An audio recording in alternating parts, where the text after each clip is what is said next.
Buenos días. El profesor Hernando Uribe, que ha estado coordinando este seminario, el día de hoy no puede estar presente y en su nombre voy a hacer el trabajo de coordinación del día de hoy de esta sesión. Él ha escrito algunas palabras de recopilación de algunas ideas de las sesiones anteriores y lo que voy a leer pues es escrito por el profesor Uribe. Estamos entonces hoy haciendo esta sesión de cierre de año del seminario.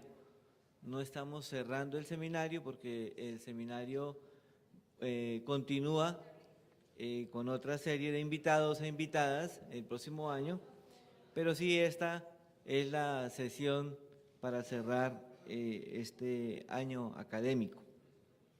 Por este seminario han pasado importantes pensadores e investigadores latinoamericanos que nos aportaron al proceso de comprensión de la inter- y transdisciplinariedad, elementos e insumos que son de suma importancia para pensarnos la universidad del presente y el papel que en este contexto tiene esta forma de construir conocimiento.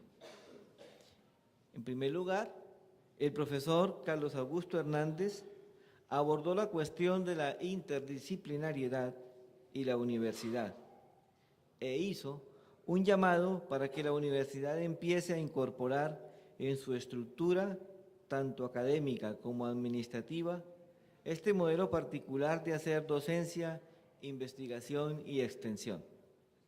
En segundo lugar, el profesor Enrique Leff, sociólogo y ambientalista mexicano, invitó a superar la disciplina, la interdisciplina y transdisciplina, elementos que son centrales para una nueva forma de construir conocimiento e ingresar en el diálogo de saberes.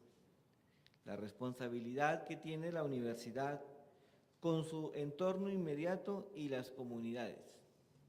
Llamó a descentrar la vida de ese sesgo y determinismo económico para encontrar otras opciones que nos encaminen a alternativas al desarrollo.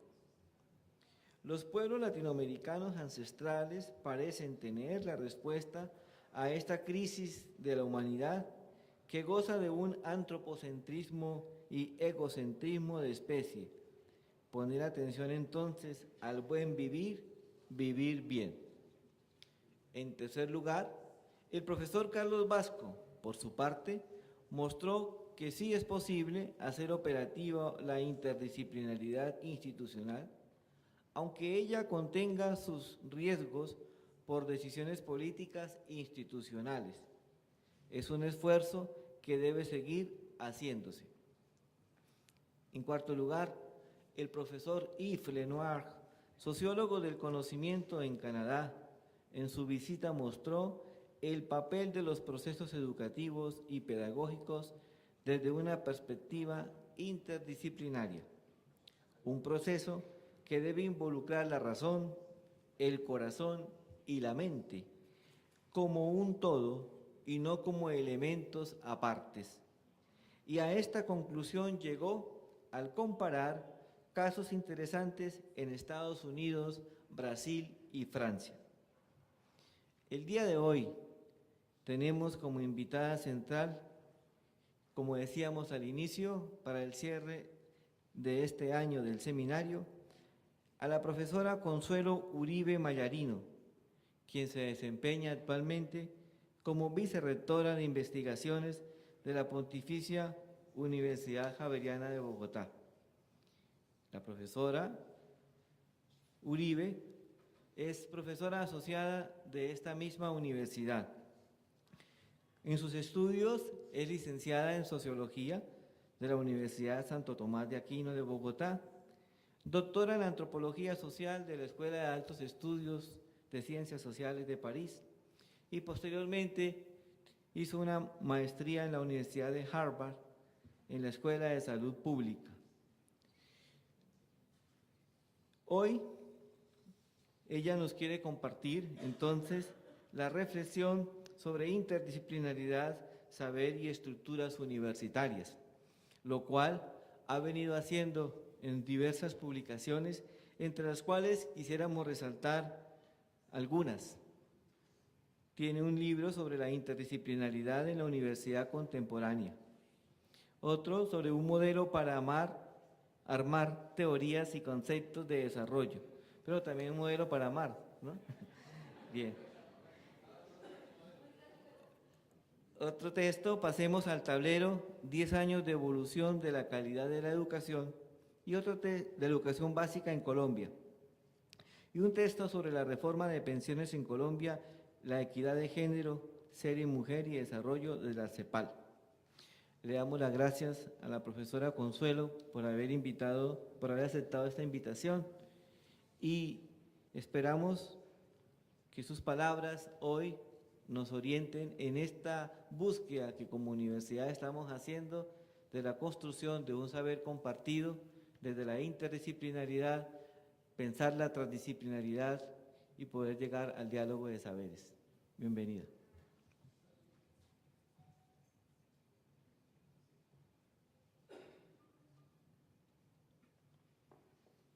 Buenos días.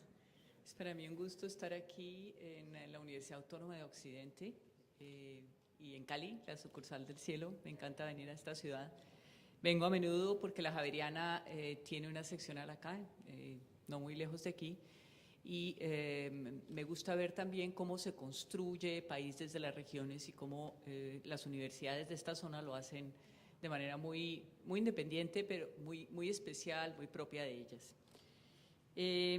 Les voy a hablar hoy de la interdisciplinaridad, su relación con el saber y con las estructuras universitarias.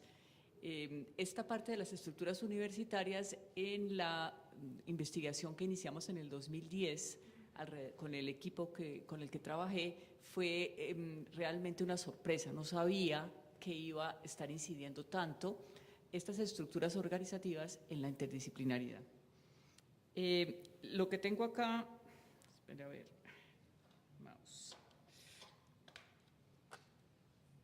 En la esquina superior es el libro sobre interdisciplinaridad, producto de la investigación que iniciamos en el 2010 con este equipo en la Universidad Javeriana. Y fue entonces una invitación que me hizo la rectoría de la universidad para decirme, bueno, Consuelo, por favor, dinos en qué está la Javeriana, en qué ha estado la Javeriana y en qué puede estar en temas de interdisciplinaridad. Queremos una especie de estado del arte, pero no solo lo que está pasando aquí en esta universidad o en Colombia, en Latinoamérica, qué está pasando en el mundo en términos de interdisciplinaridad. Entonces fue como el inicio de un viaje sobre este tema de la interdisciplinaridad. En ese momento, en el 2010, acababa de ser publicado este libro de Oxford University Press que se llama The Oxford Handbook. Y la pregunta que pongo ahí es una pregunta que realmente surgió ya al final del proceso de investigación. Si tengo un libro, una publicación sobre interdisciplinaridad, ¿dónde lo ubico en una biblioteca? ¿Sí? Sabemos que las bibliotecas tienen unos sistemas de catalogación, entonces la ubicación de un libro de esos da cuenta en términos de conocimiento dónde se ubica la interdisciplinaridad. ¿Es la interdisciplinaridad una disciplina en sí misma o es una reflexión acerca de el saber y el conocimiento? Y bueno, cuando lo entregamos a la biblioteca, lo habíamos comprado, estábamos muy expectantes para saber dónde lo ubicaban. Entonces, al final de la charla les digo dónde lo pusieron. Eso nos llevó entonces a hacer esta reflexión, la interdisciplinaridad, ¿de qué se trata finalmente? Se escuchan muchísimas experiencias interdisciplinarias, programas académicos, investigaciones, eventos, charlas, pero finalmente, ¿de qué se trata la interdisciplinaridad? Y está relacionado con la producción del conocimiento. ¿Y dónde se produce conocimiento? Bueno, en todas partes de la vida social, ¿cierto? Pero hay un sitio donde esto ocurre preferencialmente, la universidad, ¿sí? Por eso, entonces, convocaba tanto a la universidad el tema de la interdisciplinariedad. Lo estamos haciendo también en los colegios, lo estamos haciendo los periodistas, producen conocimiento, pero realmente las fronteras del conocimiento se tratan en la universidad y esa fue la razón de ser por la cual se funda la universidad, sobre todo la Universidad de Investigación. ¿Y para qué se tiene que usar la interdisciplinariedad? Para los problemas de naturaleza compleja. Entonces, toda la teoría de la complejidad, y ahí empezamos a mirar de dónde surge todo este debate de la interdisciplinariedad, ingresa también entonces a enriquecer la discusión sobre la interdisciplinariedad y cómo el tema de la mirada holística, toda esta tendencia de la integración del saber. Y finalmente, y yo me imagino que los distinguidos conferencistas que me antecedieron hablaron de eso, de la superación de las disciplinas y de la superación de los compartimentos que hemos creado en el saber, ¿sí? Es necesario entonces superarlo para ir más allá. Porque lo que tenemos actualmente, y esto de alguna manera los iniciadores del debate sobre la interdisciplinaridad que vamos a ver más adelante, inclusive los angustiaba. ¿Qué le está pasando al conocimiento? ¿Qué le está pasando al saber? Está en una explosión que no para, pero hay unas miradas inconexas. ¿Y quién está haciendo esa mirada holística? Eso que une y que relaciona. Entonces, en la interdisciplinaridad estamos hablando de lograr propósitos mayores de los que se logra con miradas que son, digamos, una forma de llegar a un objeto de estudio, pero no esa mirada holística. Entonces, la interdisciplinaridad trata sobre conocimiento y el conocimiento tiene unas dinámicas muy interesantes. El conocimiento, hay instituciones que están definidas y que han sido creadas para conservar el conocimiento. Por ejemplo, la Academia de la Lengua. ¿Sí? La Academia de la Lengua nos conserva la lengua y le agradecemos. Gracias a la Academia de la Lengua los idiomas se estandarizan y no se deforman y hoy nos podemos entender con los colegas argentinos y con los españoles, bueno, con algunos de ellos, ¿sí? Conservan el conocimiento. También el conocimiento es materia de distribución y de reproducción. Lo que estamos haciendo en la educación básica, estamos reproduciendo el saber ante las nuevas generaciones, ¿sí? Hay una serie de conocimientos y entonces las pruebas de saber están mirando eso, ¿sí? Si estamos dando la educación básica que se necesita para las competencias ciudadanas del siglo XXI, ¿sí? Estamos sobre todo en este tema de la reproducción y de la distribución del saber. El sistema educativo con todas sus instituciones, las escuelas, los colegios, ¿sí? Estamos entonces en una red de distribución del saber. Pero la parte de producción del saber es, digamos, la más difícil y es la que se ubica preferentemente en las universidades. Estamos allí, entonces reproducimos en clase lo que conocemos, pero estamos esperando también producir el saber. Por eso también el tema de la investigación en su contribución a la producción del saber. Entonces también nos hicimos esta pregunta de si existen los estudios interdisciplinarios. Y lo que vimos en el repaso de la literatura es que sí existen, ¿sí? Pero sobre todo existieron. Fue una moda entre los años 70 y los 80, entonces maestrías, doctorados en estudios interdisciplinarios, pero ahora lo que se usa mucho más es estudios interdisciplinarios de qué. Y entonces la interdisciplinariedad se vuelve un adjetivo, ¿sí? Algo que se aplica a la forma de hacer esos estudios más que a estudios de la interdisciplinariedad en ellos mismos.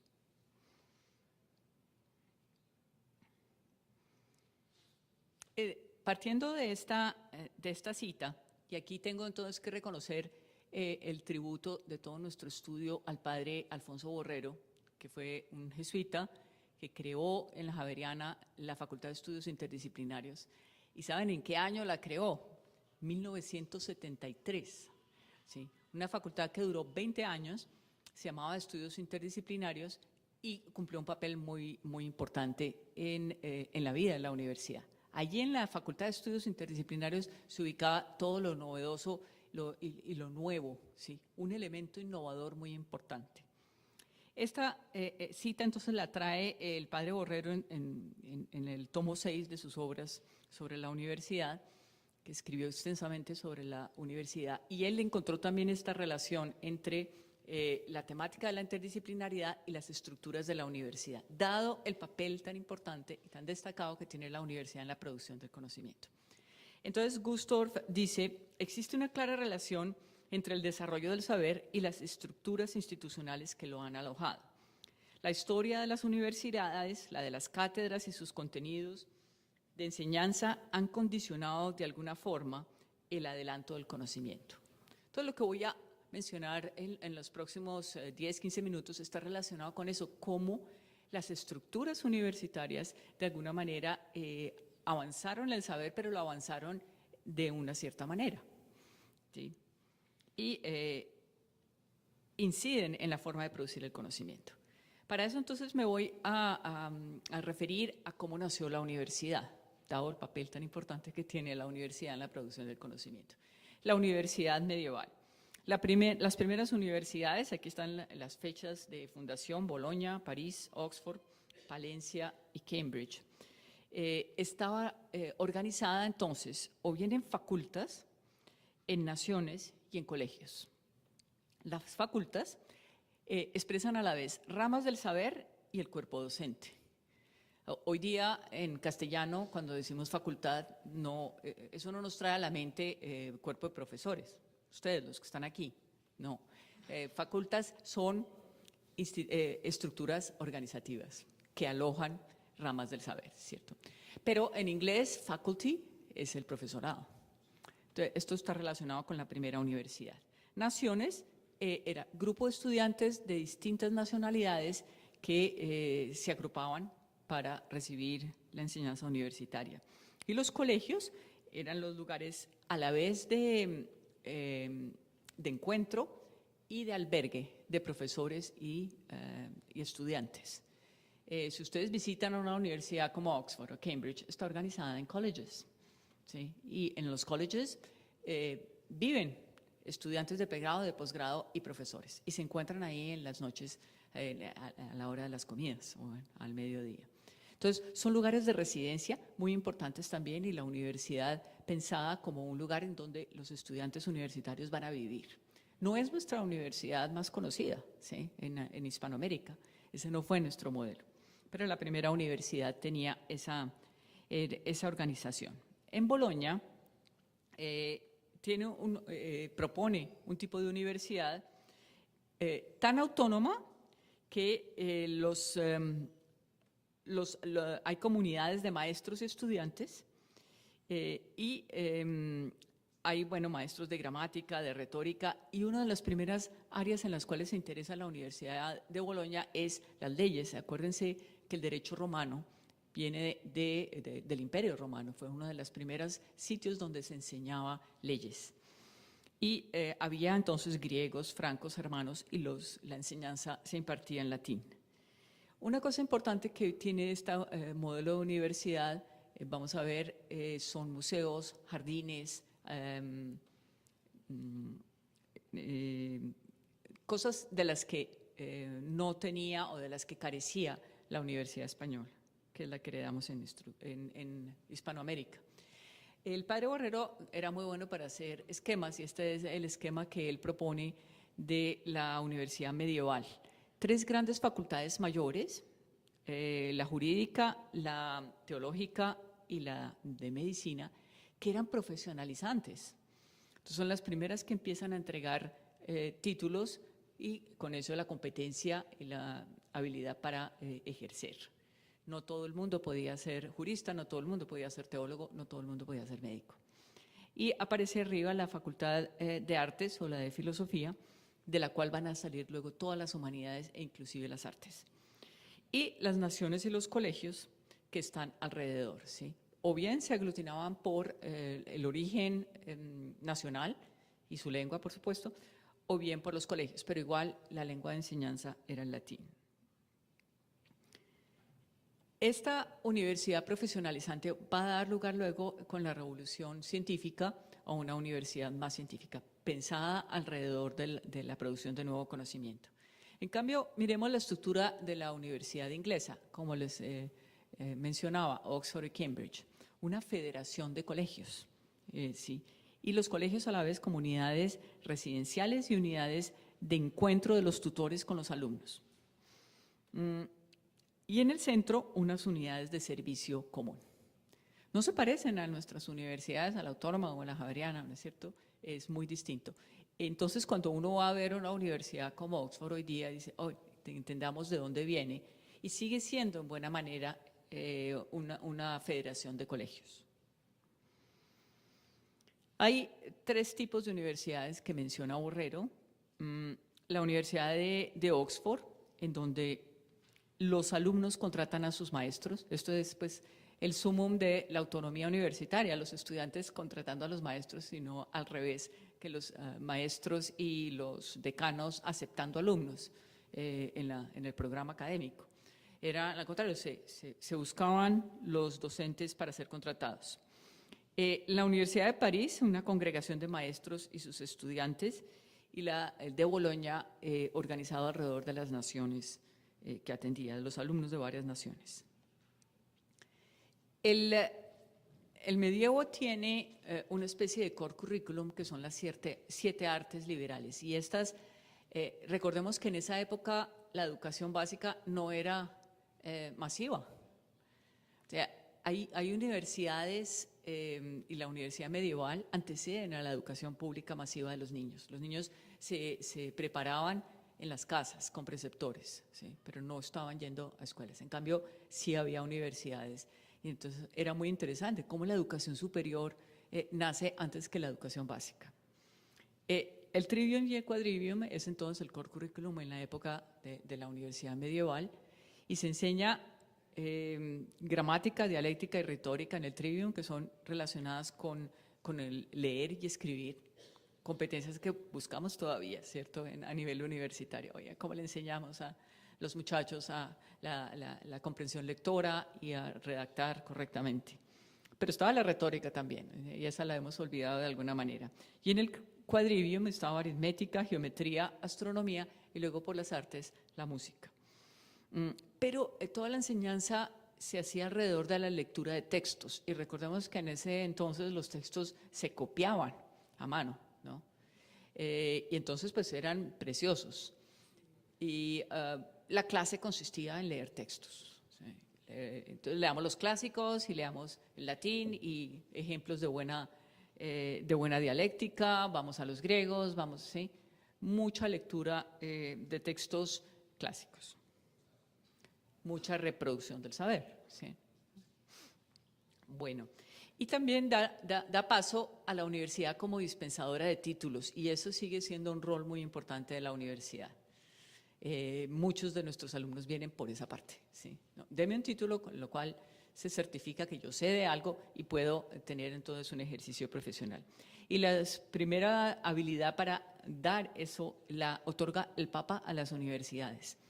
Entonces, el Papa en 1213 le dice a la Universidad de París, sí, usted puede otorgar títulos, ya no me tiene que pedir permiso a mí, pero le otorga ese poder.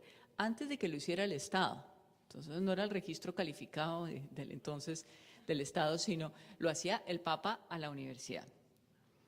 Y empiezan a haber títulos también diferenciales, el de bachiller, el de magíster y el de doctor. Y el de doctor solo lo podían expedir las universidades mayores, ¿sí? Teología, la jurídica y la de medicina. Para obtener el magíster había que hacer una disputatio, y para el bachillerato, que en Francia se llamaba licenciado, el core curriculum, las 7 artes liberales. España, entonces, se inicia no mucho más tarde. Alcalá de Henares y Salamanca son como 2 modelos de universidad. El primero, el de Henares, es convento-universidad, ¿sí? Muchos de las clases se daban también en conventos, y el prior del convento es el rector. Este es entonces el antecedente en América de las universidades católicas, que son las primeras universidades que se fundan en América. Y luego Salamanca, en cambio, estaba al servicio de la monarquía. Aquí entonces participan los alumnos en la elección de docentes y directivas, y son los antecedentes de los colegios mayores. En Bogotá es el Colegio Mayor de Nuestra Señora del Rosario. Ahí todavía tienen conciliarios y todo que están en los consejos directivos votados, y es una herencia entonces del modelo de Salamanca, muy distinta a la herencia de Alcalá de Henares. Entonces, acá tenemos las fechas de las primeras universidades de Hispanoamérica: Santo Domingo, San Marcos en Lima, San Pablo en México, en Colombia Santo Tomás de Aquino, y luego San Ignacio de Loyola en Cusco, la Javeriana 1623. También se crean entonces, pues no iba a ser sorpresa, con las facultades mayores: teología, derecho civil, derecho canónico, también artes y medicina.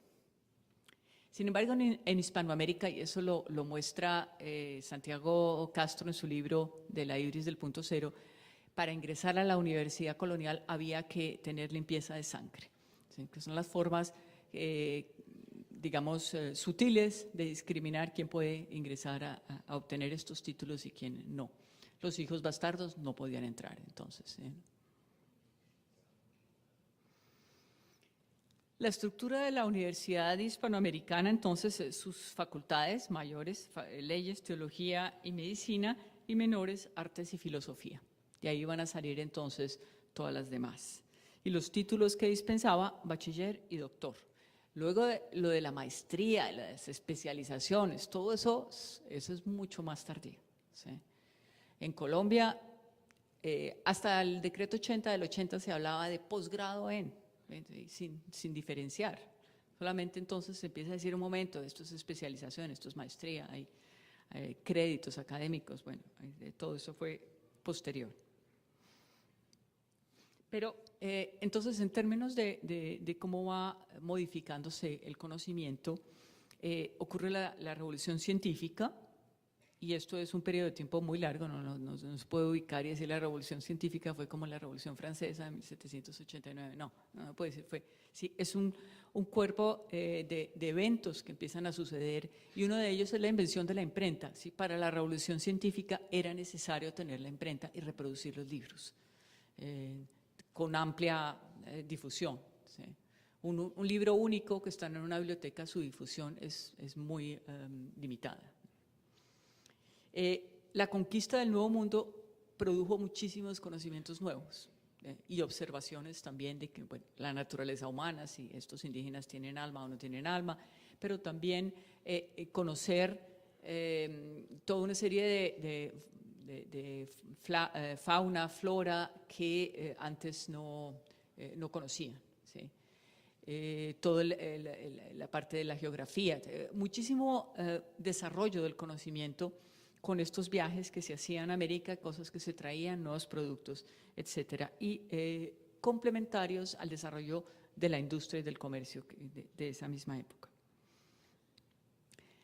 La Universidad Europea, entonces, por la época hacia 1700, empieza a complejizarse y a estar rodeada de una serie de facilidades que ayudan la producción de conocimiento. Por ejemplo, un observatorio astronómico. La enseñanza de las matemáticas se empieza a especializar y a tener también instrumentos. La óptica se puede desarrollar, la química empieza a tener laboratorios, un jardín botánico. Muchas de las cosas que se descubrían y se traían de América iban a parar al jardín botánico, o bien se sembraban y se plantaban las nuevas especies a ver si se daban ahí para domesticarlas y empezar a producirlas. Por ejemplo, en Leiden, pues que es en Holanda, ustedes saben que el modelo de colonización de Holanda no era como el español oficial, sino se le dio a la Compañía de Indias, y entonces la Compañía de Indias quería que se enseñara botánica con todos estos nuevos productos. Y aquí, como está en el retrato que está ahí de Rembrandt, en la pintura, un laboratorio de un teatro anatómico. Se empiezan a mirar entonces los cadáveres, a abrir, a explorar y a enseñar alrededor de esto. Todo este tema de la experimentación va a ser muy importante para la ciencia y la tecnología, ¿no? Cosa que no pasaba antes en la universidad medieval. En la universidad medieval el prior o el maestro sabía y todos leían el texto y estaban más en el tema de la reproducción del conocimiento. Y entonces es un momento en donde se empieza a decidir dónde ubicamos, en qué institución ubicamos este saber que se está multiplicando y que se está produciendo de manera exponencial. ¿Sí? Bueno, aquí están entonces las academias, ya les hablé de la Academia de la Lengua, acá hay el edificio de la Academia de la Lengua. Hasta el siglo XVIII, los escolares, ¿se acuerdan los grupos que hablábamos, que agrupaban y contrataban a sus profesores? Se empiezan a agrupar en las academias, escriben compendios, escriben textos, pero la explosión del saber que ocurrió en el siglo XVIII hace que esto se traslade de las academias, que eran centros más de conservación del saber, a las universidades donde empieza a haber experimentación. Es la misma época, si en la sala hay filósofos, donde están los empiristas, ¿sí? Y en donde hay este énfasis en que hay que llevar a la experimentación el conocimiento que estamos produciendo y someterlo pues, a una serie de test y de pruebas a ver si se repite, si se valida, si lo puede hacer otro grupo en otra parte, ¿sí? Experimentación. Y entonces es como si se dividieran el trabajo. Las academias se vuelven el lugar de la conservación del saber y por lo tanto son extremadamente canónicas. Entonces la Academia de la Historia, la Academia de la Lengua, la Academia de Ciencias, allí la verdad está más el saber conservado que el nuevo saber. Y el nuevo saber se traslada, se ubica en las universidades. Ocurre algo también muy importante para la interdisciplinariedad, las disciplinas. No tenemos interdisciplinaridad si no hay disciplinas. ¿Cómo se definen las disciplinas? Propongo una definición, pero no es que sea la última y autorizada definición. Unidades del saber que producen sistemas de conocimiento. Una de las cosas en las cuales hacen bien las disciplinas es que delinean su objeto de estudio. Esto sí, esto no. Y constituyen una tremenda forma de avanzar el conocimiento. Se concentran sobre algo, se especializan y empiezan a producir sus propios métodos y su propio cuerpo teórico. Y de ahí también, entonces, en connivencia con la revolución científica, de la importancia de la investigación, ¿no? Se empieza a hablar de investigación, pero en la universidad medieval no se hablaba de investigación, y en la Academia de Platón tampoco se hablaba de investigación. Estamos filosofando, estamos en dialéctica, pero investigación tiene entonces asociado todo el cuerpo de organizaciones que les dije, o de entidades, como el Teatro Anatómico, como el Jardín Botánico, como los museos. Y se empiezan entonces a formar asociaciones de tipo disciplinar, de ciencias. El objetivo entonces ya no es ser experto en todas las áreas, sino experto en una más delimitada. Las disciplinas, como dicen los sociólogos del conocimiento, son también comunidades de personas. Comparten una experticia, se comunican entre sí, tienen sus propios códigos, abordan problemas similares, se reconocen como de la comunidad. Es que este colega no es, este sí es, ¿no? Sabe, no sabe. Y el conocimiento, entonces, es el resultado de esa comunidad epistémica, ya no es de individuos. Entonces, las asociaciones de, no sé, los ingenieros electrónicos, es un reconocimiento de esa comunidad epistémica. Se empiezan a crear entonces las revistas científicas, los primeros journals. Aquí hay uno de los primeros, se publicaba en francés, Le Journal des Savants, de 1665. Ahí cabían todas las áreas del conocimiento, todas las disciplinas. Pero van a ser muy importantes para avanzar el conocimiento también. En las primeras, entonces, se publican en Alemania, en Francia y en Gran Bretaña, que eran también los sitios de las primeras universidades. Aquí una disgregación sobre qué es disciplina para Michel Foucault. Es un concepto todavía más amplio, no es necesariamente la disciplina de la interdisciplina que estamos mencionando acá. Como él trabajaba también el tema del poder, ¿en dónde están entonces el poder repartido? Él identificó en la episteme también una fuerza poderosa para mover los hilos del poder. Hablaba de las instituciones como la prisión, la escuela, la fábrica, la familia y también las disciplinas científicas detrás de entonces esos movedores del poder. Y concebía entonces a la disciplina como métodos que autorizan el control de las operaciones del cuerpo. ¿Sí? Están en toda su reflexión sobre la biopolítica, se mete ya entonces con el cuerpo y cómo el poder está de alguna manera movilizándolo. Disciplina puesta en forma del saber en una disciplina para normalizar el pensamiento. ¿Sí? Y la disciplina cumple esa función, de alguna manera lo está normalizando, lo vuelve canónico y dice qué es y qué no es de esa manera de abordar el objeto de estudio. Son también sistemas de diferenciación. Entonces, Weingart, que es uno de los autores en ese libro que les comenté al comienzo, dice que la esencia de las disciplinas es la formación y evolución de una comunidad autorreferida. Entonces, los miembros de una disciplina se reconocen unos a otros y lanzan entonces sus reglas de membresía.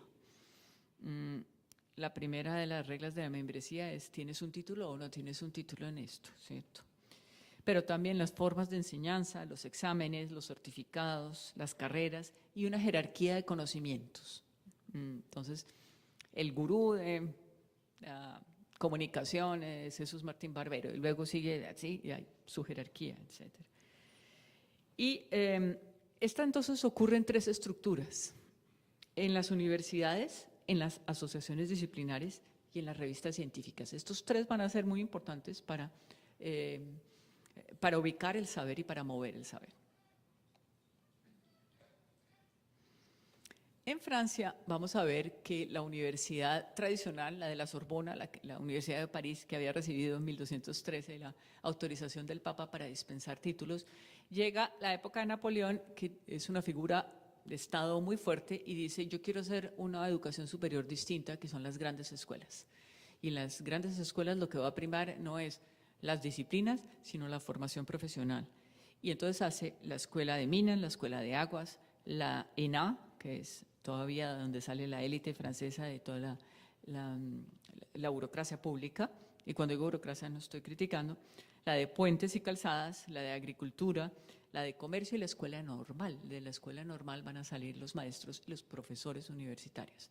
Entonces, este tipo de propuesta de educación superior viene a competir con la universidad pública en Francia, y hoy día entonces tiene mucho más éxito los egresados de las grandes escuelas, esto permanece hasta el día de hoy, que los de las universidades. Es mucho más difícil entrar a las grandes escuelas, pero están volcados sobre el aspecto profesionalizante.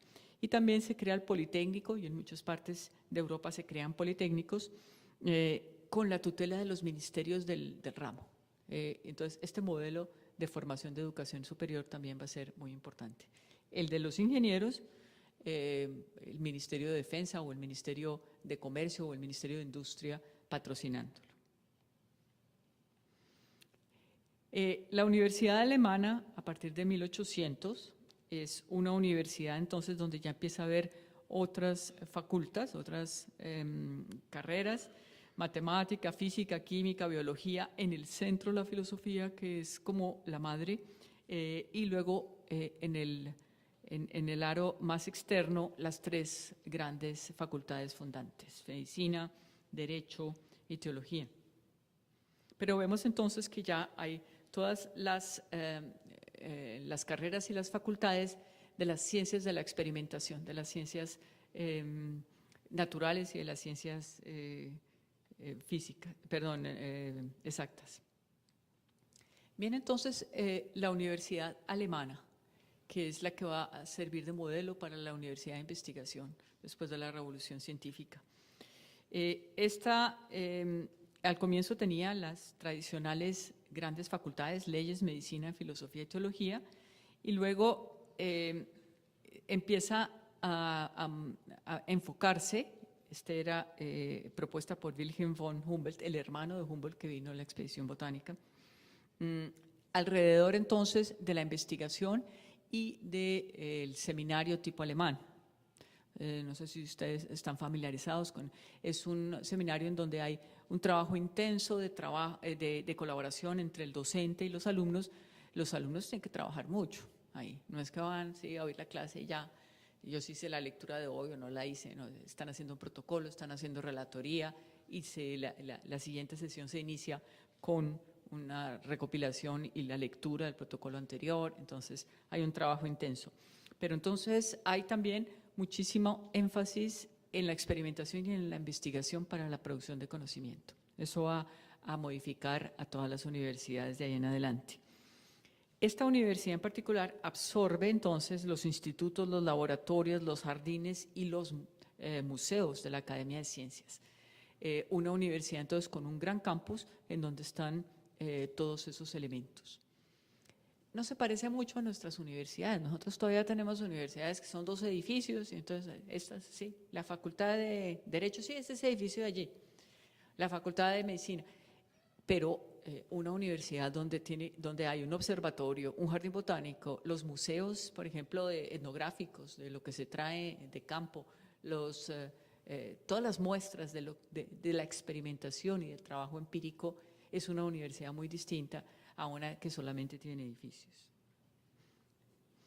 Entonces la universidad alemana del siglo XIX, que va a servir de modelo para la universidad científica y la universidad de investigación, empieza a tener, por ejemplo, las ingenierías que se empiezan a enseñar también a nivel universitario y no solamente en las escuelas o en los politécnicos, la medicina, pero fíjense que alrededor de las distintas áreas de conocimiento hay institutos, hay jardines, hay museos, hay centros. Voy a hablar después entonces de estas otras estructuras porque van a ser importantes. Cuando la disciplina se profesionaliza, y eso ya lo habíamos visto en los títulos de doctor de las 3 grandes facultades de leyes, de medicina y de teología, la diferenciación entre las disciplinas y las ramas del saber se acrecienta. Entonces se vuelve también un tema laboral, ¿sí? ¿Quién puede ser bibliotecólogo? Solo el que tiene el título de bibliotecólogo. Sí, nos parece bienvenido que quien pueda llamarse médico tenga un título de doctor, ¿cierto? No queremos que nos trate a alguien que no conoce de eso. Pero cuando se certifica esa pertenencia, estamos creando todavía más barreras, estamos haciendo que el conocimiento se vuelva más compartimentalizado y que haya una competencia legal asociada a las disciplinas. Entonces, la disciplina tiende a cerrarse en su proceso de comunicación y en sus prácticas de socialización. En esa dimensión legal, entonces, el ejercicio laboral se relaciona con la facultad de ejercer esa profesión, esa disciplina. Se excluye a los que no sean de esa misma profesión. Esto le pasó, por ejemplo, a los maestros, y no podíamos tener maestros en el escalafón si no tenían título de licenciado, ¿sí? Hace unos años se dijo, esto no tiene sentido, dejemos que otras personas que saben de ciencias sociales o de matemáticas o de física pueden enseñar física y pueden enseñar ciencias sociales. Entonces se crearon puentes para eso. El ECAS, el Saber Pro se llama ahora, de alguna manera exacerba eso, porque lo que se pregunta en la prueba de Saber Pro muchas veces es, bueno, demuéstreme que usted está especializado en eso, ¿sí? Y da cuenta de eso. Entonces las universidades empezamos a enseñar lo que el Saber Pro nos pide que enseñemos o que sepan. Esto entonces de los campos del saber ha llevado entonces a esa multiplicación, a esa expansión enorme de las disciplinas y de los campos del saber. Entonces, en 1988, UNESCO, que es la Organización de Naciones Unidas para la Educación y la Cultura, dentro de sus tareas estaba clasificar las disciplinas. Las organizó entonces así por números, del 1, de la serie 11 a la serie 70, ¿sí? Y hoy día no sabemos si esto sigue siendo válido, ¿sí? Tantas disciplinas nuevas que han surgido, ¿dónde están correctamente ubicadas allí? Porque la sociología está al lado de las artes y las letras, ¿sí? la antropología está al lado de las ciencias económicas en la serie 50, bueno.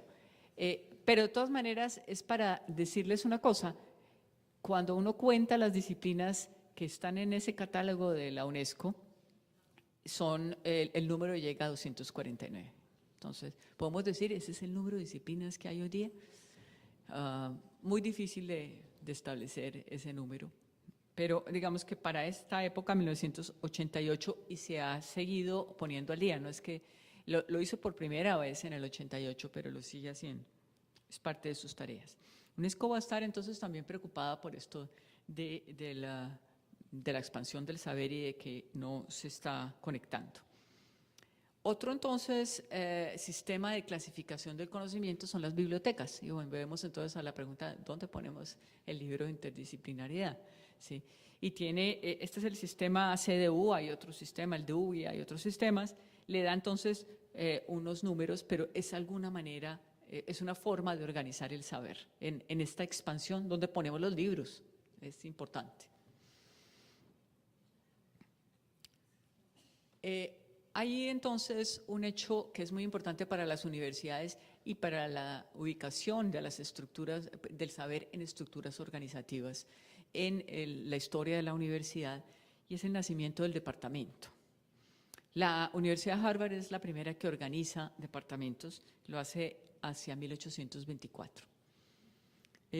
Es entonces una unidad epistemológica, pero también administrativa y de comunidad de personas. En el departamento entonces se van a ubicar las personas que saben de la misma disciplina. Y es un paso adelante muy importante en esto de la organización del saber. Pero después se va a convertir también en barreras para relacionarnos y comunicar las disciplinas. Los departamentos y las disciplinas van de la mano. Esto no quiere decir que no haya departamentos interdisciplinares, pero lo más común es la disciplina ubicada en departamentos. Es un gran paso adelante para la universidad. Cuando las universidades empiezan a contratar profesores y a ubicarlos en sus departamentos y saben que ahí está entonces esa área del saber está ubicada, puede haber una carrera profesoral, puede haber una carrera universitaria de esos que están allí. Antes se contrataban era por cada programa académico. Y esto en las universidades colombianas, les digo, es muy reciente. Harvard empezó en 1824, pero hay universidades que todavía no se han departamentalizado. Nos parece extraño, pero sí, ¿no? Todavía no. Hay colegios que ya se están departamentalizando. Entonces, si ustedes van a un colegio y ven que tiene el departamento de español y el departamento de geografía o de sociales y un departamento de matemáticas, este colegio es serio, ¿cierto? No es que el rector se le ocurrió que este profesor puede enseñar. No, en el departamento de español están todos los que enseñan desde primaria hasta bachillerato y se reúnen. Oiga, miremos el plan de estudios, a ver si el niño cuando llegó a grado 11 aprendió esto en los grados anteriores. No es que se le ocurrió al profesor en grado 11 que estas competencias se logran acá.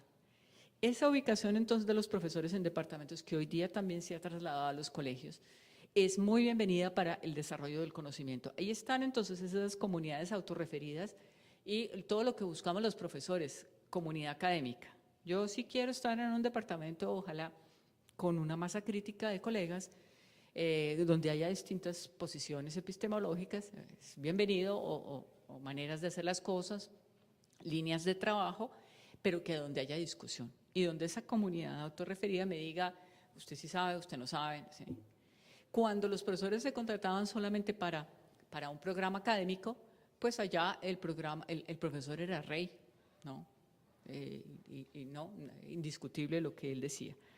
En esta gráfica tengo, y esto es un estudio que salió en el 2005 sobre interdisciplinariedad e investigación en Estados Unidos. Yo grafiqué desde 1900 hasta el año 2005 más o menos, cuando acaba la observación, cuántos departamentos hay en estas universidades, Columbia, Stanford, Johns Hopkins, Maryland, porque eso nos da cuenta también de cuántas disciplinas más o menos hay en las universidades funcionando, ¿no? Entonces, en un departamento se ubican, ahí están los gastroenterólogos en medicina y ahí van a estar los de las distintas especialidades médicas. En estas universidades, entonces, el número va entre 102 y el verde es Johns Hopkins, y unos 32, 35. Lo que pasa es que si usted, como universidad, como cuerpo directivo, permite que eso, siempre va a subir el número de departamentos. La tendencia es que el conocimiento se expande, se fracciona, y entonces empieza, es que queremos formar el departamento de bioquímica. La bioquímica es entonces una disciplina que se forma con la articulación entre la biología y la química, y pronto quieren su propio departamento. En la Universidad Javeriana tuvimos la lucha del Departamento de Estudios Culturales, ¿no? ¿Y dónde los ponemos? ¿Cuál es la estructura que mejor responde a eso? Un instituto, un centro, al comienzo son un centro de estudios, hay una preocupación, publican, y luego la reivindicación mayor, convertirse en departamento, ¿cierto? Entonces, en el departamento hay a la vez un avance en términos de que ahí va a estar esa comunidad autorreferida, y los que saben de eso, los que se reconocen, producen conocimiento, pero al mismo tiempo se diferencian de los demás. Ah, no, yo soy estudios culturales, yo no soy antropología, eso es distinto. No me confunda. Yo soy bioquímica, yo no soy química, eso química pura, eso es allá en el departamento de química. Entonces, los departamentos a la vez avanzan, pero al diferenciar y separar, aíslan. Bueno, una sorpresa entonces en nuestro estudio del repaso del estado del arte de la interdisciplinaridad es que las personas que estaban escribiendo y preocupadas por esto estaban proponiendo también el tema del currículo integrado. Porque en la interdisciplinaridad hay a la vez una preocupación por lo que se diferencia y cómo se cruza y lo que integra, ¿sí? Entonces, esta tendencia simultánea entre diferenciarse o alejarse y luego integrar. Y entonces los mismos que hablaban de interdisciplinaridad hablaban de integrar y del currículo, del papel del currículo en esa integración, como hacían las 7 artes liberales en la Universidad del Medievo, integremos, ¿no? Entonces, UNESCO, por ejemplo, en el 85 hace una serie de conferencias que inicia con la preocupación acerca de la interdisciplinaridad alrededor del currículo. ¿Cómo lograr entonces en nuestros estudiantes universitarios una predisposición a la interdisciplinaridad antes de que se lancen en esa superespecialización que consiste la formación profesional?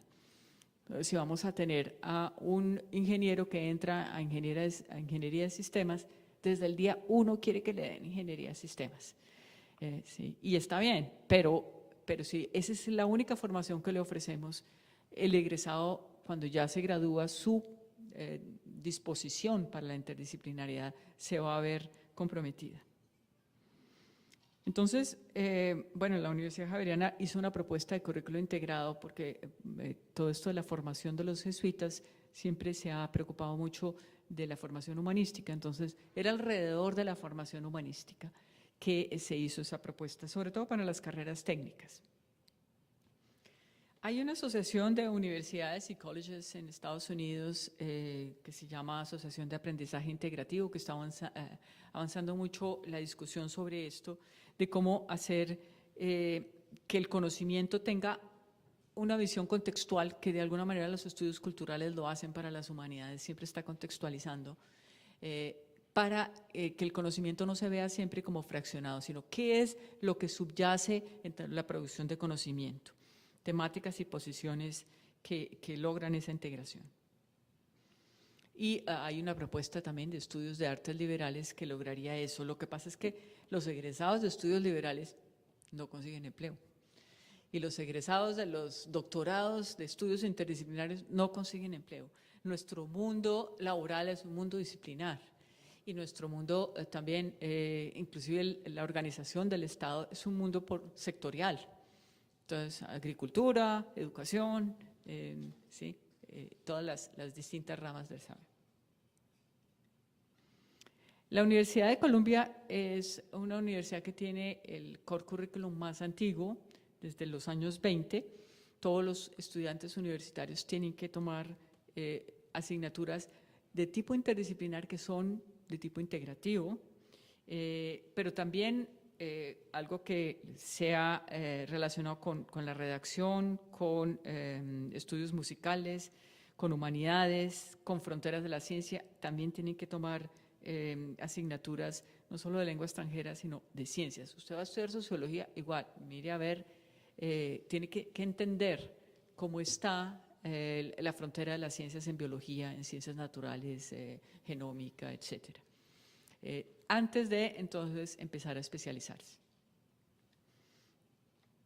Y esto entonces está relacionado también con cómo organizamos las universidades. Casi todas estamos organizadas por facultades. La Javeriana, en ese sentido, tenemos mucho por mejorar. En Bogotá, 18 facultades. ¿Cómo hace usted la interdisciplinariedad? ¿Sí? Si cada facultad es un silo y cada decano es un embajador y señor feudal de su silo.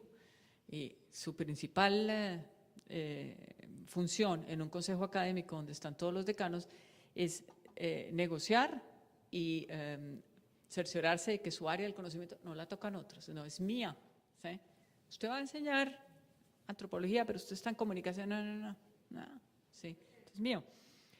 Entonces, ¿cómo más se organizan las universidades? Y esto siempre me ha llamado a mí mucho la atención.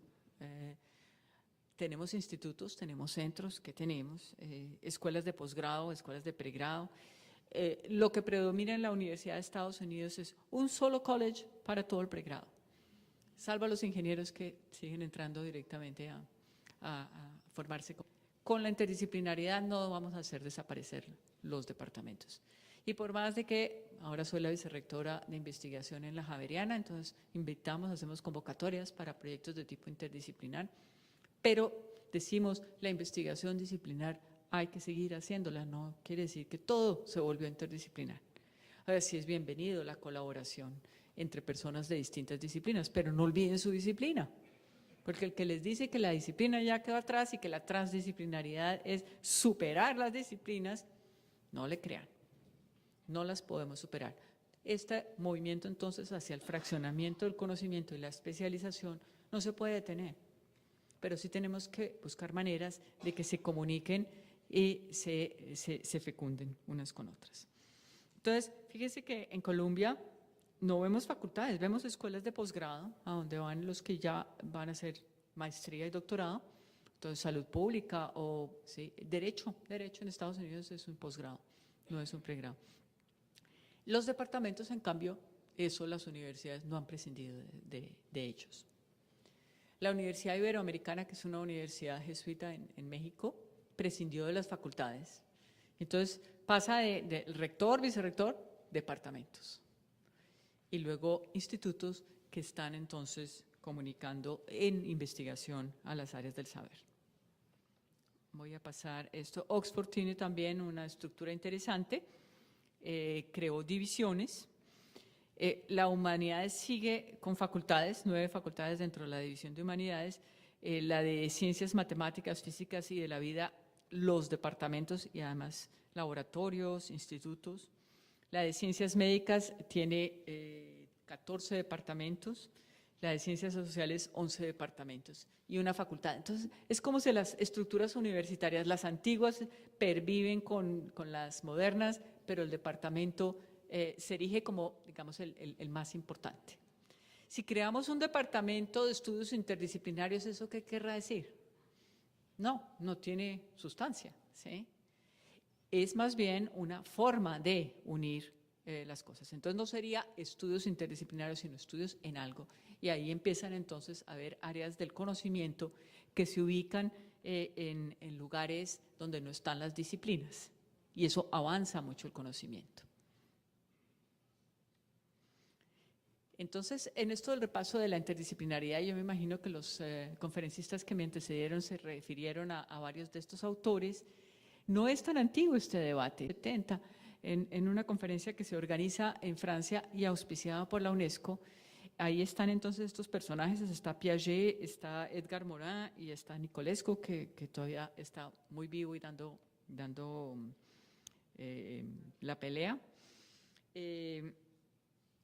Ellos están muy preocupados y ellos no vienen de las ciencias sociales, sino vienen de las humanidades. Bueno, Morin sí, era sociólogo y luego le interesaba mucho la comunicación y los estudios de complejidad, pero son sobre todo, bueno, Piaget físico y Nicolescu físico. ¿Por qué la preocupación por la interdisciplinariedad proviene de los físicos? Llevamos entonces casi medio siglo de esta teoría de la interdisciplinaridad y está relacionado con cambios entonces en las universidades y en los centros de investigación. Lo que vemos también entonces campos híbridos del conocimiento que después se vuelven también disciplinas. Los estudios ambientales, los estudios de género, los estudios afrocolombianos, los estudios de área. Aquí en Colombia no tenemos muchos de esos, pero visto que varios de ustedes son egresados de estudios latinoamericanos en una europea o de Estados Unidos. ¿Sí? Esos son estudios interdisciplinarios porque cuando usted hace estudios rusos o estudios colombianos o estudios europeos, no está estudiando una disciplina, sino todo lo relacionado con esa área geográfica. Estudios de la complejidad, estudios del desarrollo, son entonces tipos de formación interdisciplinar. El libro entonces del padre Borrero tiene una taxonomía sobre todos los conceptos que nos llevan a una definición de interdisciplinaridad. Acá hay un esquema que propone Le Marchand en 2010 sobre qué es monodisciplinar. Entonces, como les decía antes, el ladrillo para la construcción interdisciplinar es la disciplina. Multidisciplinar, entonces, tendría la presencia de disciplinas que no están muy conectadas. Pluridisciplinar empiezan a conectarse y en la interdisciplinaridad empieza a haber una influencia y un trabajo de colaboración entre ellas, algunos en una sola vía, otros en más de una vía. Los que están horizontalmente se están influyendo en doble vía. Jans también, que era un compañero de Piaget, ellos optaron por la transdisciplinaridad y este es el esquema que ellos hacen en donde la colaboración entre esas disciplinas es de doble vía, pero también es transversal, entonces es mucho más concurrida. La definición del padre Alfonso Borrero de interdisciplinaridad es innata relación de ciencias, profesiones y especialidades en procura de alguna forma de unidad de las ciencias. Vean esta búsqueda de la integración del saber. De currículos que concierten los distintos dominios de las mismas y los conocimientos humanos y de soluciones adecuadas a los problemas de la sociedad. Aquí aparece entonces otro elemento que va a ser muy importante en el movimiento por la interdisciplinaridad, resolver problemas y resolver problemas de la sociedad. Para Borrero, este es el esquema que él hace sobre la interdisciplinaridad. La multidisciplinaridad están las disciplinas en igualdad de estatus. La pluridisciplinaridad tendría entonces unas disciplinas que son más importantes que otras. Habrá unas que son auxiliares. Él hizo estos esquemas también para hablar sobre tipos de interdisciplinaridad. En la auxiliar tenemos una que es esencial y luego otras que la están apoyando. Por ejemplo, la estadística o las matemáticas para la ingeniería, en donde se requieren de todas maneras. En la suplementaria hay también una disciplina que es más preeminente que las otras. En la isomórfica hay entonces una confluencia de disciplinas para ir a otra dirección, este sería el caso de la bioquímica. Y en la compuesta están las disciplinas alrededor de una problemática. Es, digamos, una de las más empleadas en el mundo de la interdisciplinaridad. Y fue la propuesta que él hizo para la Facultad de Estudios Interdisciplinarios. La transdisciplinariedad sería entonces una que atraviesa las otras disciplinas. Dice, en la transdisciplinariedad se dan una o más relaciones de articulación y su finalidad es la comprensión del mundo presente, uno de cuyos imperativos es la unidad del conocimiento. ¿Quién da la unidad del conocimiento? Hay una autora muy importante actualmente que se llama Julie Klein y ella habla sobre interdisciplinaridad metodológica.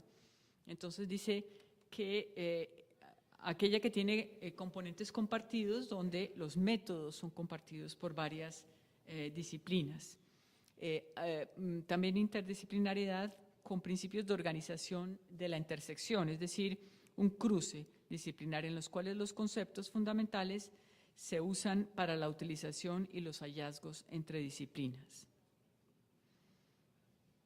Y luego con componentes compartidos. A mí me gusta mucho este esquema, no es de Julie Klein, es de Rotem y Piffman, pero me gusta mucho porque me parece que habla sobre tipos de interdisciplinaridad en los cuales uno puede encontrarse o reconocerse.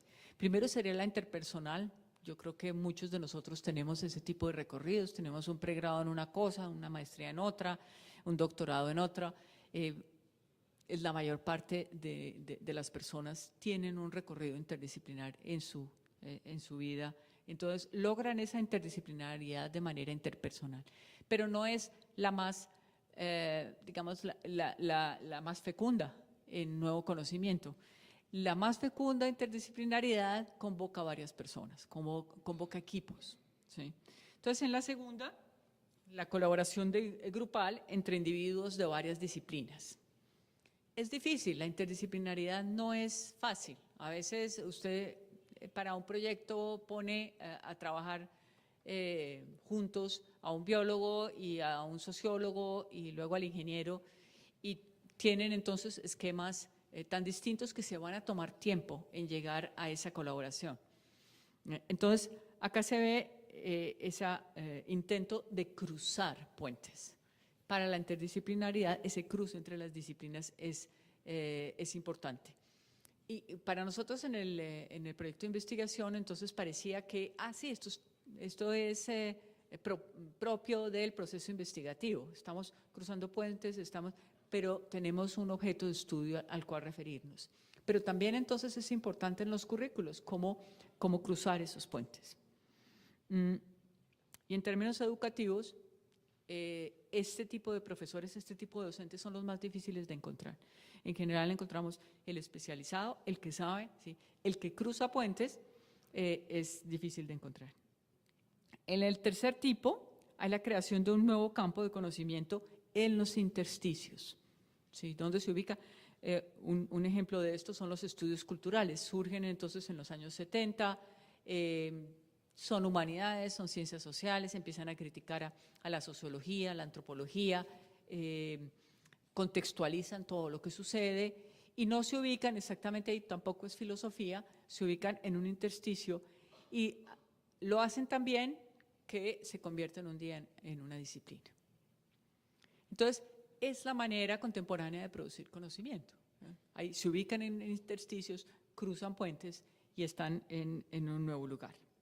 Y finalmente está el último tipo, que es el que tiene la resolución de problemas de la sociedad y el que convoca el diálogo de saberes. Entonces, ahí también se traen a otras personas que no son del mundo de la academia y que tienen un conocimiento, el conocimiento local, el conocimiento tradicional, que no podemos desperdiciar.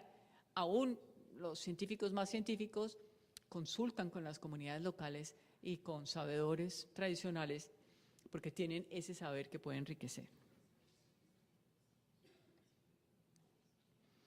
Entonces, la intersección y la mirada común, esta es la propuesta que hizo el padre Borrero de la Facultad de Estudios Interdisciplinarios, que funcionó por 20 años, entre el 74 y el 94. Miremos problemáticas sociales y ahí traigamos entonces miradas que van a propiciar un cruce de las disciplinas. Las problemáticas que él propuso fueron educación, salud, justicia y hábitat.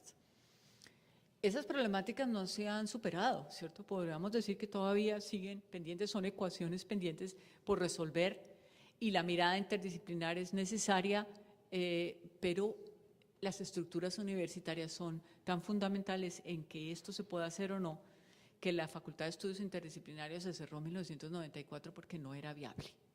¿Dónde ubicábamos todo eso? Las maestrías que se propusieron allí, los programas de investigación, empezaron a funcionar con la misma lógica de los departamentos. Pero entonces, lo de que la problemática de la salud fuera una sola problemática no funcionó. ¿sí? Había un posgrado en población y había un posgrado en nutrición y alimentación, pero en la época del plan de alimentación y nutrición y del DRI. No funcionó cuando la universidad empezó a departamentalizarse, la FEI hacía ruido en esa nueva forma de organizar el saber. Y entonces terminó organizándose por maestrías, no por problemáticas. Usted no puede tener un departamento de hábitat, en donde están de todas las disciplinas.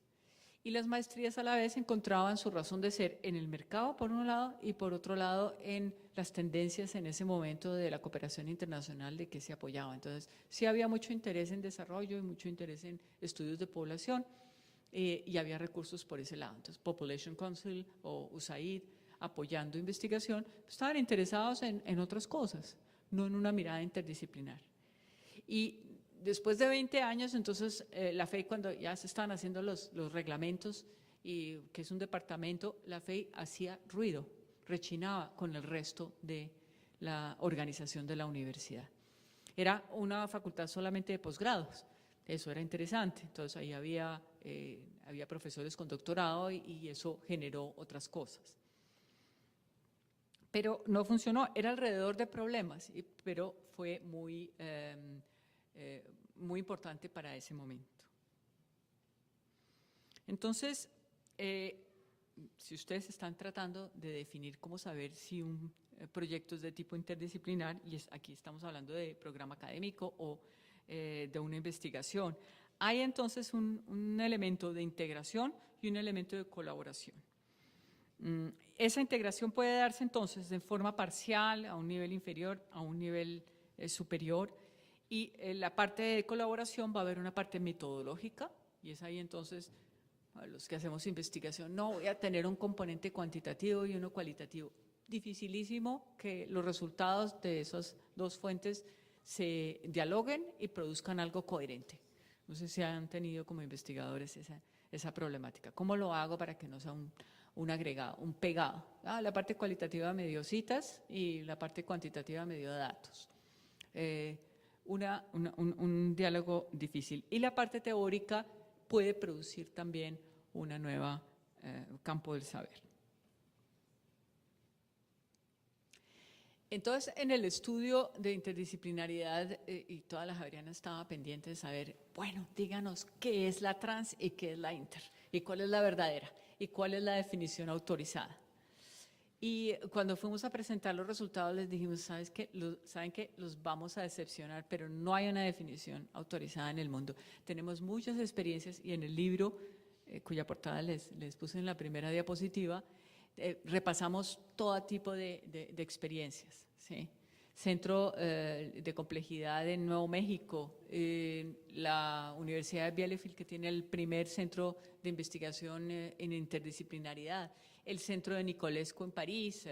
Hicimos un estudio de casos sobre experiencias internacionales, visitamos a Julie Klein, que está ahí entrevistada, y todos nos decían, no, la transdisciplinaridad es un imposible, no se puede lograr. Esa raya que vimos que proponía el padre Borrero, la puede lograr de alguna manera la filosofía, porque la filosofía le puede dar una mirada externa a todo el conocimiento, a todo el saber. Por eso la epistemología es, digamos, la que nos puede dar esa coherencia externa.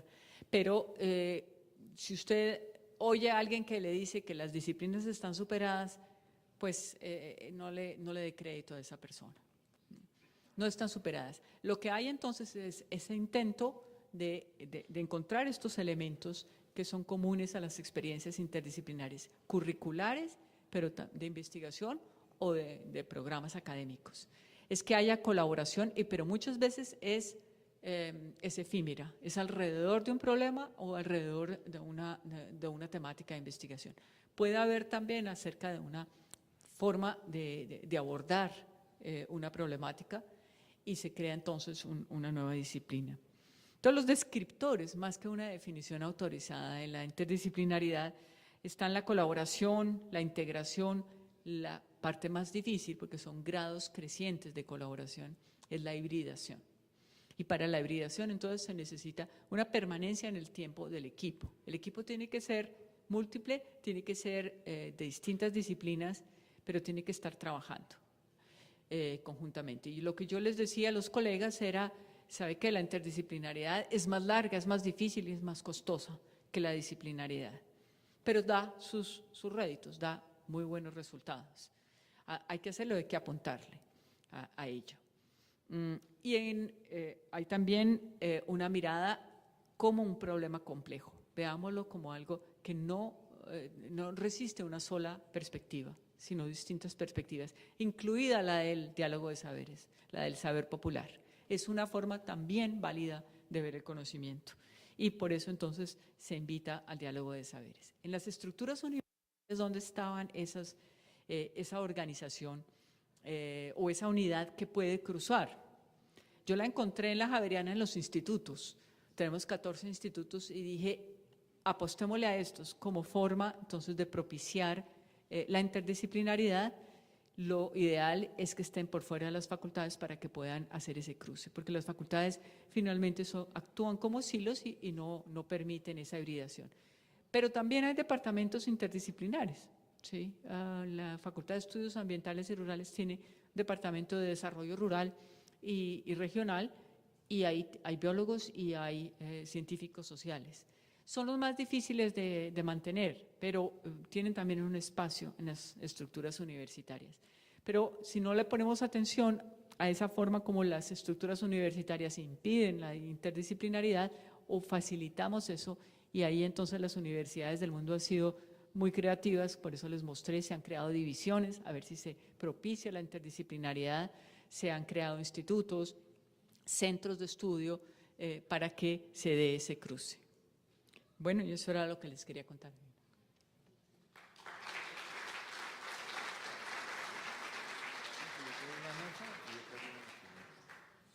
Bien, le damos las gracias a la profesora Uribe y abrimos el espacio para una ronda de comentarios o de preguntas.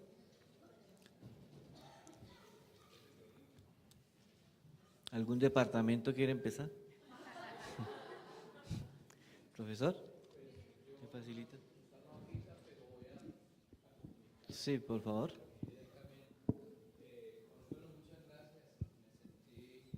Viajando a través de la historia de la universidad, dos inquietudes. Primero, pues felicitarte por compartir ese viaje, me pareció apasionante. El segundo es que hay dos elementos de mucha relevancia. Yo tuve el privilegio de participar en el seminario de universitología del padre Borrero, y creo hoy más que nunca que todo ese conocimiento vale la pena ponerlo en tiempo presente, no solo para la Universidad Autónoma, sino para el sistema universitario latinoamericano, porque creo que allí hay una trascendencia enmarcada en el tema de la historia. Yo creo que cuando uno conoce la historia, toma mejores decisiones. Entonces, la primera inquietud, y que citaste con mucha frecuencia al padre Borrero, cómo acceder a toda esa información que hace más o menos 25 años fue trascendental para la Universidad Colombiana y la Universidad Latinoamericana, cómo acceder a toda esa información. La segunda tiene que ver con el tema de la interdisciplinariedad. Siento que en 1974, cuando el padre Borrero estaba iluminado con todo ese conocimiento histórico de lo que había sido la universidad en el mundo, la Universidad Latinoamericana, se le ocurrió hablar de la facultad de interdisciplinariedad. Pero 20 años después ya no es. Esa capacidad visionaria que siempre observé en el padre Borrero como una persona muy especial. ¿Qué pasó allí? Entonces, la verdad, esas son esas dos inquietudes. ¿Cómo recuperar ese saber del padre Borrero, que es de sensación? Y segundo, cómo la visión 1974, 20 años después, de la interdisciplinaria ya no es. Y si hay alguna casuística en Colombia que responda a una cosa tan ejemplarizante como el caso de la Universidad Javeriana. Okay. Profesor Solón.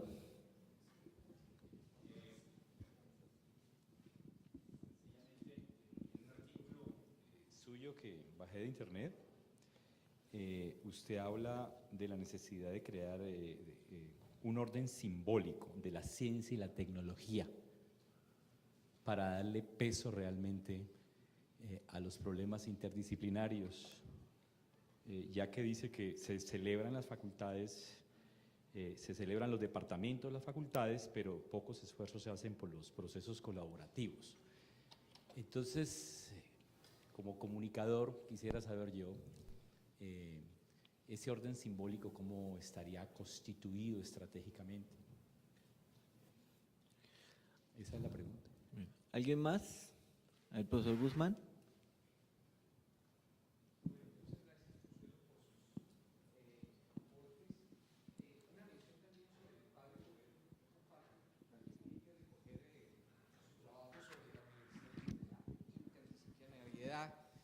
Pero quisiera hacer una anécdota porque creo que fui del grupo de estudiantes que inició, digamos, antes de que promoviera abiertamente su curso de universidad, el tema de qué es la universidad y cómo hacer trabajo interdisciplinario. Pero lo hizo con un grupo de sociología que en ese momento era de la Universidad Javeriana, que llevó a un gran conflicto en la Universidad Javeriana y en la Universidad, yo diría, nacional. En Colombia. Y la idea del padre Borrero, tal y como yo la percibí, es la siguiente: no, la sociología es una disciplina que por esencia plantea el tema de la estructura social, de la totalidad, y es interdisciplinar, pero es imposible hacerlo con estos estudiantes de pregrado que son inmaduros y revoltosos. Por lo tanto, lo que hay que hacer es una facultad de estudios interdisciplinarios de posgrado, digamos, donde el tema del conflicto, por lo menos en el ámbito universitario, se pueda resolver.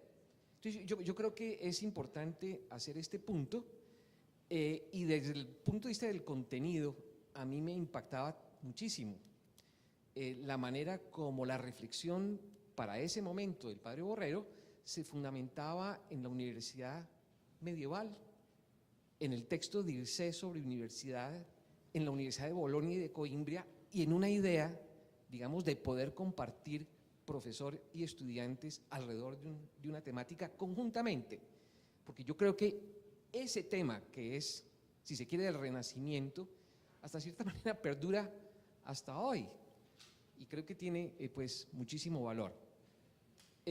Lo otro es lo siguiente, Consuelo, yo creo que es muy importante el planteamiento que usted hace sobre la Universidad del siglo XIX alemana y la idea de cátedra universitaria y la posibilidad de traerla a nuestros días, por una razón, es que lo que hay que cambiar son las prácticas. Independientemente de los departamentos o de las facultades, reconociendo el valor de la disciplinariedad, el problema es cómo encontrar 2 o 3 individuos con unos estudiantes que puedan formularse problemas y desarrollarlos. Y en eso yo sí creo que el sociólogo que tiene razón es Pierre Bourdieu, porque suficiente de imaginación, suficiente de teorías, digamos, estructurales sobre los conocimientos, hay que pasar al campo de conflicto y de las prácticas y modificar son las prácticas. Entonces, sobre esto, pues yo creo que se puede vislumbrar una perspectiva. Gracias. Damos paso a otra pregunta, si hay un comentario. Aquí, la profesora.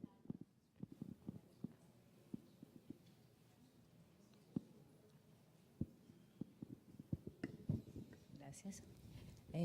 Muy buenas tardes, todavía no, buenos días. Sí, yo quería comentar 2 cositas. Primero, pues yo, mirando la conferencia, entendí lo que era la interdisciplinariedad personal. De hecho, yo soy un ejemplo. Yo soy bióloga, hice una maestría en bioquímica y luego hice un doctorado en ciencias biomédicas. Y para mí eso es importante porque yo pude lograr sacar de esa biología que es tan amplia los conceptos bioquímicos, que son, como decía la doctora, es una especialización de 2 áreas muy básicas, pero la aplicación que yo le doy a eso es la salud. Entonces, para mí fue importantísimo poder irme bajando, digamos, de un área muy general a una especialización. Pero para mí en el concepto de interdisciplinaridad debemos pensar en dos elementos. Con la universidad, yo lo veo así, como la formación que le damos a los estudiantes que tienen una profesión, como decía usted, la universidad como profesionalizante, buscando que esta persona que sale, este estudiante va a ir a ejercer y va a cumplir una función específica en la sociedad. Allí nosotros, de las distintas disciplinas, le vamos a dar al estudiante y le damos al estudiante de cada una de esas áreas esos elementos básicos, mínimos, para que él pueda aplicarlos a su profesión, para que pueda manejar esa profesión de la manera competente que la debe manejar. Pero la interdisciplinaridad de nosotros dentro de la universidad, yo la entiendo como si debemos manejar cada uno de nosotros con esa especialización, no solamente del poder manejar la profesión, sino de los conocimientos en un solo fin, que es la investigación para resolver problemas. Entonces allí ya se lleva a un campo mucho más complejo del concepto de interdisciplinaridad, porque estamos hablando ya de qué cosas de las que nosotros manejamos, de las que conocemos, podemos emplear en resolver específicamente un problema social y además cómo cada uno desde nuestro saber podemos aportar de una manera, por supuesto, integral, que se pueda encontrar un resultado común. Uno lo ve mucho en los proyectos, como dice la doctora, que hacen distintos investigadores, en donde cuando uno plantea una solución desde un lado, por el otro lado, el colega le dice, no, pero te estás olvidando de esto otro. Eso no lo puedes hacer porque esto hay que hacerlo para acá. Entonces, ahí es donde viene el concepto de qué es lo que queremos hacer, el fin común. Y eso es lo que complica un poquito un proyecto. Eso era lo que quería comentar. Profesora Consuelo, por favor.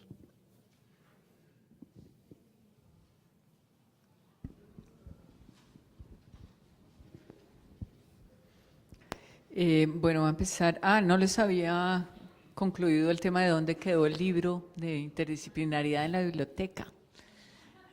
¿Dónde creen? En obras generales. Al lado de las enciclopedias y los diccionarios. ¿Sí?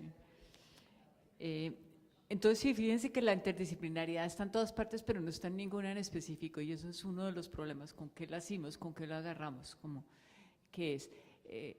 ustedes organizaron durante todo el año seminarios sobre este tema, y tenemos que acabar con algo más concluyente y algo más reconfortante de decir que está en todas partes. Es más una disposición al diálogo y de colaboración.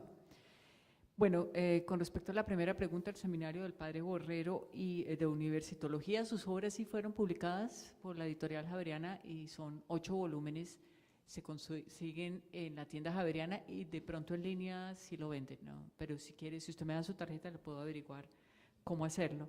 Pero es que él hacía algo más, era toda una reflexión sobre la universidad, y no solamente histórica, sino también sobre su función, su aporte y las estructuras, que a mí eso siempre fue lo que me fascinó de su planteamiento. Resulta que cómo organizamos las universidades va a ser muy importante para el conocimiento. Cómo damos el paso al siglo XXI, sobre todo en toda esta era, donde la tecnología está cambiando todo, nuestras prácticas sociales, nuestra cultura. ¿Vale la pena seguir aprendiendo cosas cuando está Google? ¿Sí? ¿Cuál es el papel del profesor en el aula de clase cuando los profesores pueden buscar en su celular si la están barrando o no? ¿Sí? Todo el tiempo. Entonces, ese papel de la tecnología, lo que está cambiando, las estructuras que tenemos que proponer van a ser muy importantes para la producción de conocimiento y para lo que tenemos que hacer. Yo creo que sigue siendo relevante lo que él reflexionó alrededor de eso. Usted menciona así la interdisciplinaridad en la Facultad de Estudios Interdisciplinarios, funciona por 20 años, del 74 al 94, y entonces cuando yo estaba haciendo el estudio de casos sobre eso y entrevisté, yo no sé, a unas 16, 20 personas que habían trabajado ahí. Yo misma ingresé a la Javeriana, después me fui por 10 años, 12 años, y fuera del país, pero cuando volví ya no estaba la FE. ¿Por qué se cerró? Porque rechinaba con las estructuras departamentales y también porque era una facultad de posgrados y luego los departamentos disciplinares necesitaban sus posgrados, pero ¿cómo así que la economía, la maestría en economía estaba en la Facultad de Estudios Interdisciplinarios y no en la Facultad de Ciencias Económicas? Entonces, la recuperaron de alguna manera, pero también dio nacimiento a nuevas facultades. La de Estudios Ambientales y Rurales viene de la FEI, la de Ciencias Políticas viene de la FEI también. Entonces, fue muy fecunda y lo que yo observé, me preguntaba, ¿sí hacían interdisciplinaridad? A ver, yo le preguntaba a la persona, ¿tú colaborabas entonces con el de Administración en Salud y qué aportabas tú, qué aportaba él? ¿Crearon nueva teoría? ¿Cómo eran los métodos?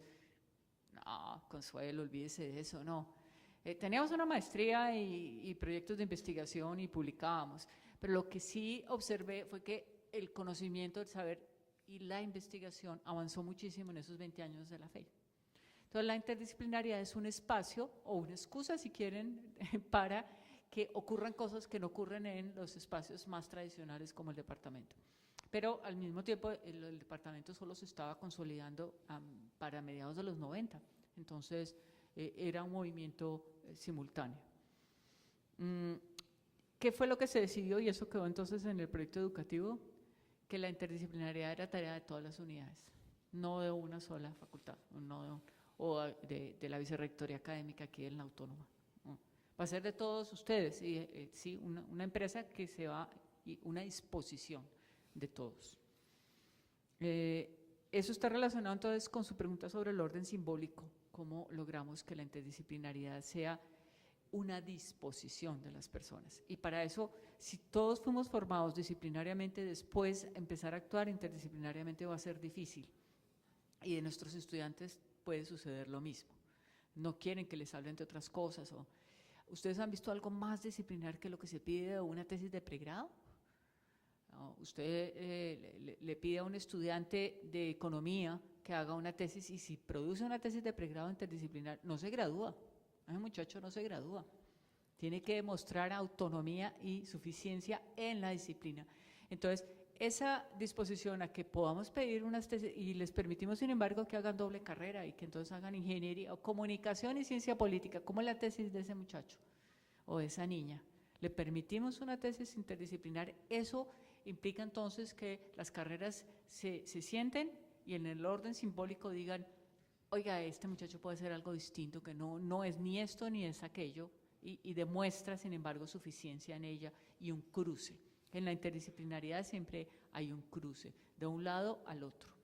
Es más fácil hacerlo a nivel de posgrado que a nivel de pregrado, pero a nivel de pregrado entonces lo que buscamos es la parte integrativa, para que vean que el conocimiento entonces tiene puentes, tiene siempre vasos comunicantes.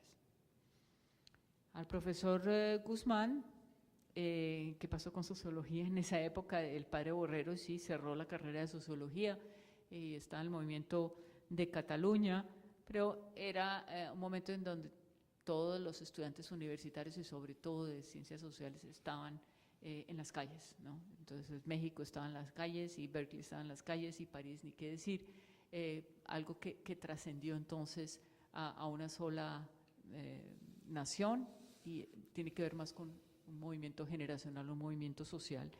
Pero la idea entonces del padre Borrero de hacer una facultad que fuera solo de posgrados tuvo entonces su contribución, su razón de ser para ese momento histórico, pero luego las carreras, las disciplinas necesitaban sus posgrados, entonces se repartieron para las áreas de conocimiento, entonces no se perdieron. La idea de compartir profesores y estudiantes alrededor de una problemática está, y la tenía el padre Borrero, la tienen también muchos jesuitas, sobre todo los que han sido formados en Alemania, en la idea del seminario, ¿no? La primera idea del padre Borrero para la FEI no era una facultad de posgrado, sino una facultad donde se hacían seminarios alrededor de problemáticas y se producía conocimiento. Pero después entonces la tendencia es, oiga, no, pero tiene que haber maestrías y dar títulos y necesitamos ingresos. Las universidades tenemos, sobre todo las privadas, estamos siempre confrontadas con el tema de nuestra supervivencia, entonces tenemos que hacer propuestas de programas académicos que tengan éxito en el mercado. Y eso fue lo que mató la idea entonces. ¿Qué cambiamos? ¿Las prácticas o las unidades organizativas? Mucho más fácil cambiar las prácticas e inclusive el orden simbólico que las unidades organizativas. ¿Ustedes han visto algo más difícil que matar un programa o matar una facultad o decir que este departamento dejó de tener pertinencia social o científica. No, se va a mantener y va a tener, en la gráfica que les mostré de la evolución de los departamentos, la Universidad de Columbia hizo un esfuerzo deliberado de decir, no vamos a dejar que sean más los departamentos, definamos el departamento de otra manera, de una manera más comprensiva. Entonces ya no es de teología solamente y de filosofía, sino de humanidades y involucremos, pero no al punto de que pierde su especificidad, su nicho y su perfil. Porque si en un departamento ponemos también a gente de disciplinas tan distintas, ya no hay esa comunidad que queremos que ocurra autorreferida. En el caso suyo sobre la interdisciplinariedad personal, digo yo que es la mayor parte de nuestros recorridos hoy día, ¿sí? La persona que estudia economía en el pregrado, luego una maestría de economía y luego el doctorado en economía es muy rara, ¿sí? Es cada vez más rara. Son muy buscados por algunos departamentos de economía, ¿sí? Por supuesto, y algunas entidades que dan empleo, pero en general lo que se ve en el mundo contemporáneo es que la gente cruza, ¿sí? Esa es una forma de interdisciplinariedad y está bien, pero la más difícil es en donde hay una ubicación disciplinar y una hibridación y una colaboración, ¿no? La función profesionalizante de la universidad sigue siendo muy fuerte y es importante desde el punto de vista laboral, pero esto de enfrentarnos a problemas sociales es, digamos, lo que convoca la interdisciplinariedad y es una necesidad. En ese libro donde están los datos sobre los departamentos desde 1900 en Estados Unidos, dice que la mayor parte de las convocatorias, o sea, los concursos que hay para recursos de investigación en Estados Unidos, sea en física o en ciencias biomédicas, en ciencias sociales, es para equipos interdisciplinares. Ya muy pocos en donde se pide que sea de una sola. Y de la consultoría, pues pasa lo mismo. Tengo una pregunta que no voy a poder contestar. ¿Cómo se explicaría la interdisciplinariedad desde la visión del triple enfoque habermasiano? No soy experta en Habermas, entonces si la persona que la hizo quiere elaborar sobre eso, bienvenido, porque es un aporte a esta discusión. Con el seminario de interdisciplinaridad queremos mirar hacia el futuro, y esa es la propuesta de la Vicerrectoría Académica, futuro de la Universidad Autónoma en la construcción de conocimiento. La profesora Uribe hoy, para aportarnos al futuro, nos llevó al origen de la universidad. Y en ese origen creo que el origen de la universidad está en la integración del saber. La interdisciplinaridad nos convoca hoy entonces a buscar esa integración que al final es integración del ser. Y para ello nos ha propuesto la profesora Uribe construir puentes. A nivel simbólico creo que en la Autónoma tenemos uno, donde podemos confluir las diversas facultades a ver si construimos la interdisciplinariedad.